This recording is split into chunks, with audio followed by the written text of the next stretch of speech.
जुलाई का ये अवसर हमारे लिए दो प्रकार से महत्वपूर्ण है। आज डॉक्टर श्यामा प्रसाद मुखर्जी का भी जन्म जयंती का पर्व है और आज ही के दिन आजाद हिंद फौज ने विश्व के सामने आजादी के जंग के लिए जुगल बजाया था। मित्रों, आज भी हिंदुस्तान में सुभाष बाबू को आजादी जंग के एक वीर सैनिक के रूप में देश सम्मान और गौरव के साथ याद करता है। और सुभाष बाबू के जीवन की विशेषता रही थी कि जिस समय जो मार्ग उनको उचित लगता था, जिस समय जिस मार्ग से सिद्धि हासिल हो सकती है, उस मार्ग पर जाने से कभी वो कतराते नहीं थे। उन्होंने महात्मा गांधी के साथ भी काम किया और सशस्त्र क्रांति का रास्ता भी चुना।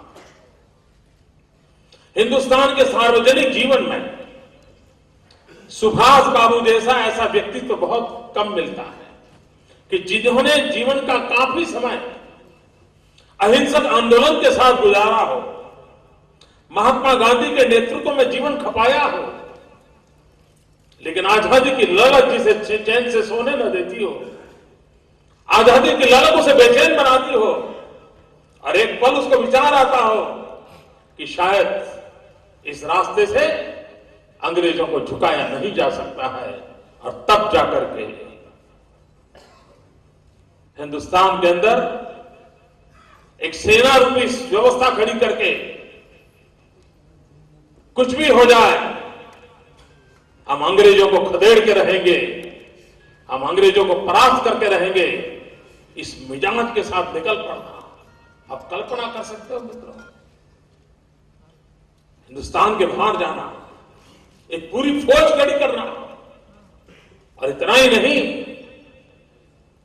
चलो दिल्ली का मंत्र लेकर के पूरे देश को आंदोलित करने का सामर्थ्य उस महापुरुष में कितना दम होगा। अब तब तो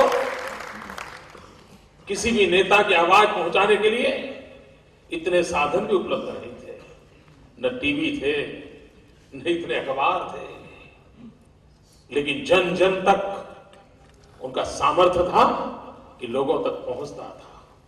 आज भी हिंदुस्तान का छोटा सा भी बालक अगर ये कहा जाए कि चलो दिल्ली, इतना कहते ही उसके चेहरे पर, उसकी स्मृति पलट पर सुभाष बाबू की याद आना बहुत स्वाभाविक होता है।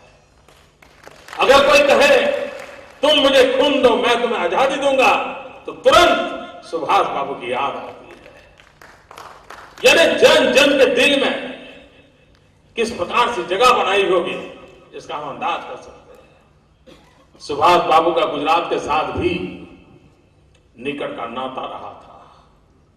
1938 सूरत के पास हरिपुरा कांग्रेस जो फेमस है, कांग्रेस के इतिहास के जो टर्निंग पॉइंट है, उस कांग्रेस के इतिहास के टर्निंग पॉइंट में 1938 का महत्व है। और उस समय हरिपुरा कांग्रेस में सुभाष बाबू ने राष्ट्रीय अध्यक्ष का पद ग्रहण किया था और अपने बलबूते पर किया था, किसी के आशीर्वाद के कारण प्राप्त नहीं हुआ था। उन्होंने अपना दम दिखाया था और मजा यह है कि गुजरात की धरती पर उन्होंने सिद्ध किया था। लेकिन उस 1938 के बाद पता नहीं क्यों इतिहास की इतनी महत्वपूर्ण घटना, कांग्रेस पार्टी की महत्वपूर्ण घटना, लेकिन चूंकि एक परिवार उसमें लाइमलाइट में नहीं था, इसलिए उस घटना को भुला गया, उस घटना को भुला दिया गया। वरना किसी को भी गर्व होना चाहिए था कि कांग्रेस पार्टी के इतिहास का एक महत्वपूर्ण टर्निंग पॉइंट है, इसका गौरवगान होना चाहिए, लेकिन भुला दिया गया। लेकिन हम भूलने नहीं देंगे।